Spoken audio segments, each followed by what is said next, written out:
consumo estaban caendo, por así decirlo, pois en desgracia. Teño que dicirlo así realmente, non? Estaba facéndose moi complicado conseguir que un formato tradicional como son charlas, pode ser unha conferencia, etc., mal a importancia do carácter práctico que teñen, pois estaban empezando a sufrir un revés significativo, non? Quizáis por esa facilidade que temos a día de hoxe de obter información sen ter que desplazarnos a ningún sitio.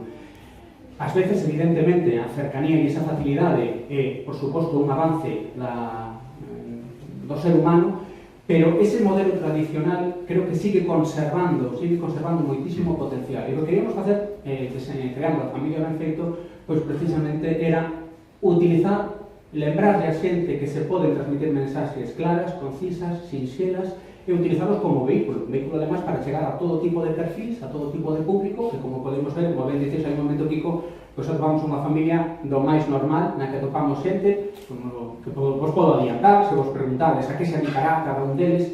Hai sectores, como dicía o vídeo, no que tiñamos especial interese en mencionar, non? Ten que ver unha Unión de Consumidores de Galicia non podía deixar de facer referencia ao sector primario galego. Temos a Carmiña é unha marisqueira xubilada que deu toda a vida precisamente para o sector primario, traballou recollendo marisco das nosas rías, e con ela queríamos facer unha aposta de defender pola aposta da defensa que facemos do sector primario, dos nosos gandeiros, dos nosos marisqueiros e dos nosos mariñeiros.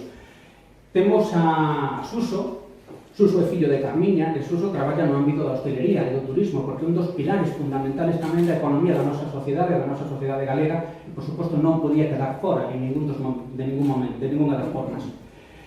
Suso de Varela, de Marta traballa nun sector que nos dá moitísimo traballo día sí e día tamén, que é o sector financeiro e de seguros, traballa nunha empresa financeira de seguros, e todos os que nos dedicamos ao mundo do consumo sabemos que día sí e día tamén temos algo que dicir ou que facer en relación con este tipo de empresas.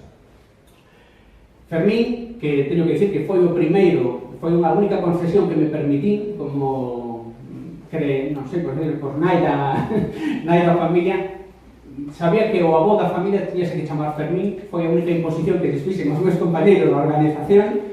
Fermín é un comerciante, porque un comerciante autónomo que acaba de xubilarse, e precisamente para facer tamén poñer en valor o enorme esforzo que supón o traballo de milleiros e milleiros de autónomos que son os que realmente constitúen un dos piares fundamentais da economía da nosa Galicia. Non podíamos, por lo tanto, tampouco olvidalo, e sobre todo porque as relacións que mantén a Unión de Consumidores de Galicia co sector comercial, coas organizacións de comerciantes galegas, é fantástica, excelente, sempre foi, e creo que debe seguir sendo precisamente para dotar de calidad esas relacións de consumo das que facía referencia en un momento. Por último, casi por último, temos a Iria.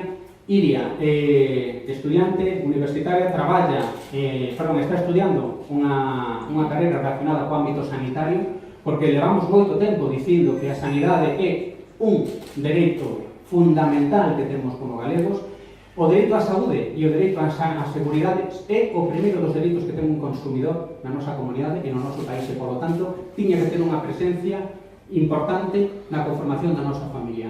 Por último, Antón é o futuro consumidor, e queremos que Antón medre nun contexto donde a súa familia é consciente da necesidade de formar parte dunha organización, é consciente de levar hasta as últimas consecuencias esa expresión xa tan clásica, tan coñecida de que a unión fai a forza, pero que realmente é co espírito que nacimos en 1988 e que espero que nos siga acompañando durante moito tempo. Que ben fala, Miguel. É difícil porque